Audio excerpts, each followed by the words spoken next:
दोस्तों आपको स्वागत है मेरे यूट्यूब चैनल में। तो आज हम थोड़ा इस बारे में बात करने वाले हैं कि जो अभी हमारे फाइनल्स हुए थे, स्टेज 1, स्टेज 2 और स्टेज 3।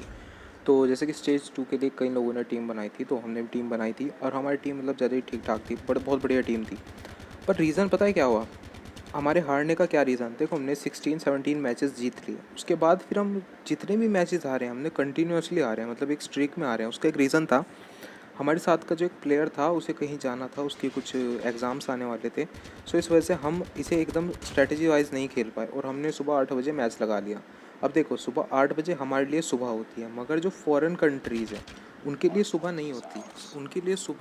उनके लिए मतलब रात हो रही होती है और वहाँ के ज़्यादातर प्लेयर रात को एक्टिव होते हैं। तो ऐसे ही हमारा सामने एक स्क्वाड से हो गया जिसका नाम था लिटैक्स। अब इसमें इन बंदों की क्या स्ट्रेटजी थी, वो स्ट्रेटजी मैं तुम्हें आज बताने वाला हूँ बहुत अच्छे से। तो स्ट्रेटजी ये थी इन बंदों की कि इन लोगों ने डोमिनेशन प्ले टीम थी, ये हार्ड पॉइंट में नहीं आई थी हमारे साथ, ये डोमिनेशन टीम थी। तो नो नो नो नो, ये डोमिनेशन टीम। तो इस डोमिनेशन टीम ने क्या कर रखा था, बहुत ही भयानक कैंपिंग बिछा रखी थी। मेरा मतलब कि एक तो ये बहुत ही अच्छे प्लेयर थे, ऊपर से इनमें एक हैकर था, TUF कैरफ एक नाम का एक हैकर था इनके अंदर। वो बंदा बहुत ही ज़्यादा दिमाग ख़राब था यार। और फिलहाल मैंने करंटली जो वीडियो यूज़ की है, ये वीडियो एक्चुअली उसकी है कि हम शॉर्टकट ट्रिक्स ड्रिल्स कैसे करी जाएँ। तो उसके लिए मैं तुम्हें शॉर्टकट ट्रिक्स बता देता हूँ। अब मैं पहले नहीं बताना चाहता था क्योंकि तुम जानते हो कि भाई मुझे, हम भी जीत रहे थे, हमारी टीम को भी जीतना था, मगर हमारी टीम ने ड्रिल्स फॉलो नहीं की। मैंने उन्हें ड्रिल्स बताई थी पर उन्होंने ड्रिल्स सुनी ही नहीं और प्रैक्टिस नहीं की, जल्दबाजी की, बस जल्दी लगाओ मैच, इस तरीके से थोड़ा हो गया था हमारी टीम के साथ। पर टीम काफ़ी अच्छी थी और सही लोग थे यार, क्या दिक्कत है।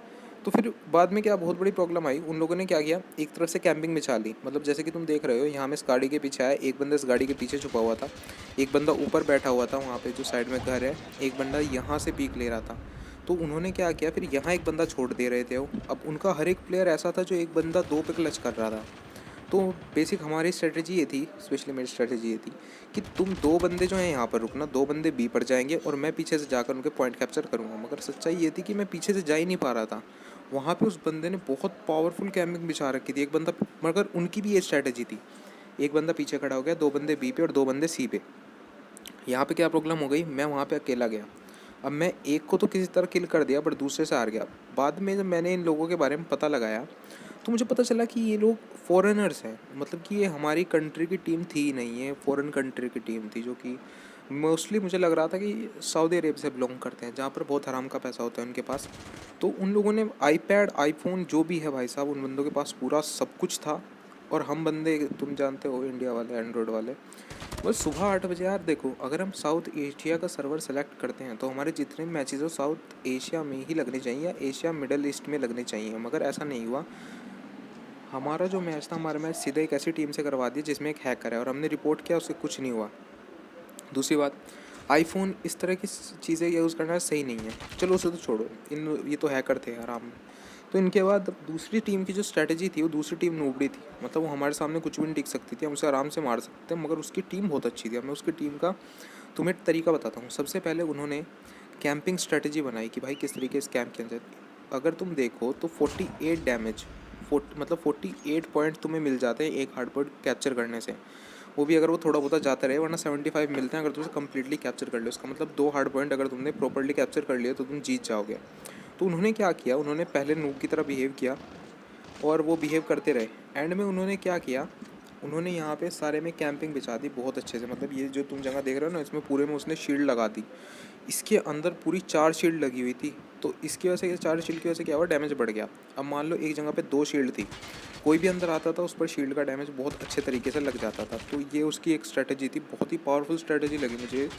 दूसरा, उनमें से जितने भी बंदे थे सब ने एक्सेस 1 कोलैट ले रखा था, शील्ड ले रखी थी अपने स्कोर स्ट्राइकर में। एंड दूसरी चीज़ जो उन्होंने ले रखी थी वो थी air strike and sanitary gun, बस इसके अलावा उन्होंने कुछ नहीं ले रखा था। हाँ, उनमें से एक प्लेयर था जिसने ले रखी शॉक आरसी, मतलब काफ़ी सारे प्लेयर्स थे, उनमें शॉक आरसी 2 ने शायद शॉक आरसी ले रखी थी और बाकी 3 ने सैनिटरी गन ले रखी थी। तो उनकी जैसे गन चार्ज होती है, एयर स्ट्राइक होती है, वो करवा देते। और जो प्रो स्कोर थी वो लिट एक्स वाली, वो भी यही कर रहे थे। ये एक स्ट्रेटजी है, आपको अपने स्कोर स्ट्राइकर में सिर्फ 3 चीज़ें रखनी है, air strike, sanitary gun and जो दूसरी चीज़ है वो है, मतलब वो कोई कुछ भी रख सकते हो। या तो आप रख लो वीटोल अगर आप पर ज़्यादा भरोसा है। दूसरा, आप में अगर किल मारने का दम है तो ठीक है, नहीं है तो आप प्रेसिस्टेंस पर्क लगा सकते हो। प्रेसिस्टेंस के अलावा तुम्हें जो दूसरी पर्क लगानी है वो है कोल्ड ब्लडेड लगा लो या तो तुम, क्योंकि अगर तुम प्रेसिस्टेंस नहीं लगाना चाहते तो तुम कोल्ड ब्लड लगा लो।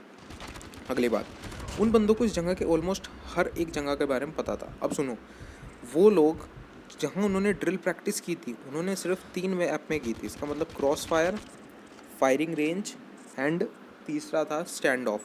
अब अगर तुम बेसिकली देखोगे तो तुम्हारे सारे के सारे मैच इन्हीं 3 मैप में लगते हैं, स्टैंड ऑफ में और इस सब में ही लगते हैं तुम्हारे सारे मैच। तुम एक बार ट्राई करना, और जब से इस चॉइस ऑप्शन आया है यहीं लग रहे हैं, firing range, न्यूक town Russia, stand of, summit.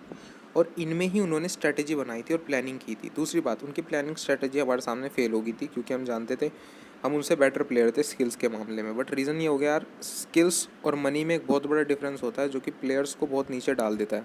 अगर आपके पास स्किल्स है तो मनी भी बहुत मैटर करता है, क्योंकि आपके पास एक अच्छा डिवाइस होना ज़रूरी है। और लैग का मैं क्या ही बताऊँ, बहुत भयंकर लैग रहा था उससे। मतलब कि यार मैंने तो चलो GL टूल भी यूज़ किया, जिसकी वजह से मैंने मतलब थोड़ा अपना फ़ोन को बूस्ट किया था, उसके बाद भी इतना ज़्यादा लैग था कि मैं बता नहीं सकता, और मेरा फ़ोन एज अ भट्टी की तरह गर्म हो रहा था। तो अगली वीडियो यार इस बात पे भी होने वाली है कि किस तरीके से तुम अपने फ़ोन जो COD है उसे और बेटर कर सकते हो, मतलब धमाकेदार बना सकते हो, बूस्ट कर सकते हो और मनी पिक से लड़ सकते हो सिंपली।